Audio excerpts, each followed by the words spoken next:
Hi நண்பர்களே, நம்ம சேனலுக்கு வருங்க. இந்த மாதிரி உணர்ச்சிபூர்வமான கதைகளை கேட்க நீங்கள் முதல் முறையாக வந்திருக்கிறீங்கன்னா, மறக்காம சப்ஸ்கிரைப் பண்ணி, பக்கத்துல இருக்கும் பெல் ஐகானையும் கிளிக் பண்ணிக்கோங்க. இவருடைய பெயர் சந்தோஷ். இவர் ஒரு ஆட்டோ டிரைவராய் இருக்கிறார்.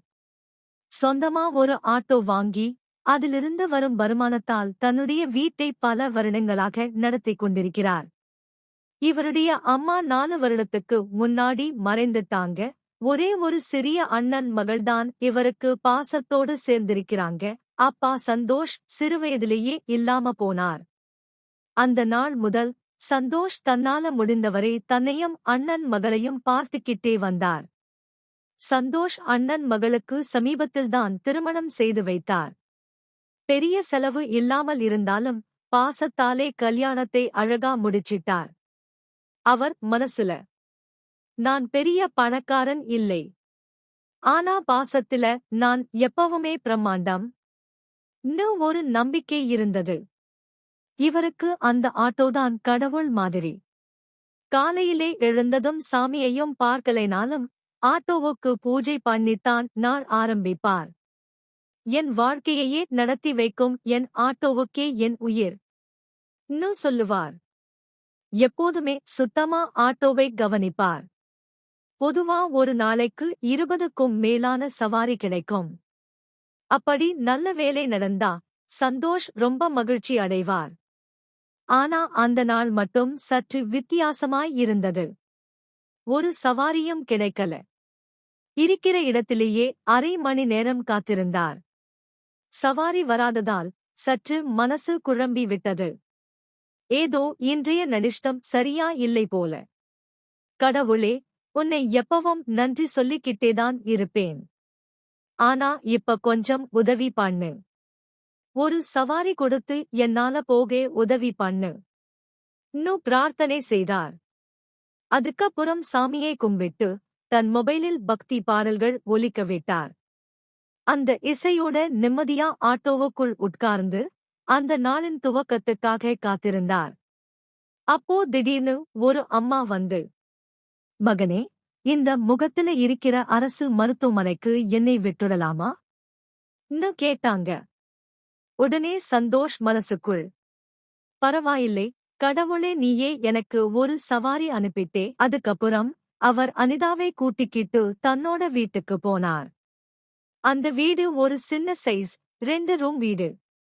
ஒரு ஹால், ஒரு சிறிய படுக்கை அறை. சந்தோஷ் தனியா இருப்பவர் என்பதால வீடு எப்போதும் சற்று அவிழ்ந்தபடியே இருக்கும். சாமான்கள் சிதறி, தூசி படிந்த மேஜை, பாதி திறந்த ஜன்னல், அவ்வளவுதான். அந்த வீட்டை கண்டு அனிதா சொல்லிவிட்டாள், ஐயோ, இதுலதானே நீங்க இருக்கீங்க? கடவுளே, இங்க எப்படி தங்குனீங்க? கொஞ்சம் பேரம் தாருங்க, நான் இதை சுத்தம் பண்றேன். சொல்லிட்டு உடனே துடைப்பும் துணியும் எடுத்து வேலைக்கு இறங்கிட்டாள். சந்தோஷ் அதிர்ச்சியோடு பார்த்தார். அட பாவமே, வந்தவுடனே வீட்டு வேலைக்கு இறங்கிட்டாளே. நீ சற்று ஓய்வெடுக்கலாமா? நான் சுத்தம் பண்றேன்னு சொன்னாலும் பயனில்லை. அனிதா ஒரு புன்னகையோட, இது எனக்கு பழக்கம்தான் அண்ணா. ஒரு பெண் இருக்கும் இடம் சுத்தமாயிருக்கணும். இல்லன்னா மனசு அமைதியா இருக்காது. இன்னும் சொன்னாள். 2 மணி நேரத்துக்குள் வீடு மின்னினது போல மாறிவிட்டது. சந்தோஷ் நிம்மதியா மூச்சு விட்டார். அந்தி நேரம் ஆகிவிட்டதால் அவர் வெளியே போய் சாப்பாடு வாங்கி வந்து அனிதாவிடம் கொடுத்தார். இருவரும் அமைதியா சாப்பிட்டார்கள். சாப்பிட்டு முடிந்த பிறகு சந்தோஷ் மெதுவா கேட்டார், சரிம்மா, உன் வாழ்க்கையில் என்ன நடந்தது? ஏன் இப்படி ஓடிட்டு வரணும்? அனிதா ஒரு ஆழ்ந்த மூச்சு விட்டாள். நான் காதலிச்சுதான் கல்யாணம் பண்ணேன் அண்ணா. எங்க வீட்ல ஒத்துக்கல.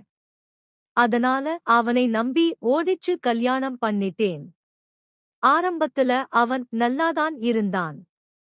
2-3 மாதம் நல்லா பார்த்துக்கிட்டான். தேவையெல்லாம் வாங்கி கொடுத்தான். ஆனா பிறகு மாற ஆரம்பிச்சான். அவன் அம்மா அப்பா வீட்டுக்கே என்னை அழைக்கல. தனியா ஒரு ரூம்ல வச்சுக்கிட்டு இருந்தான்.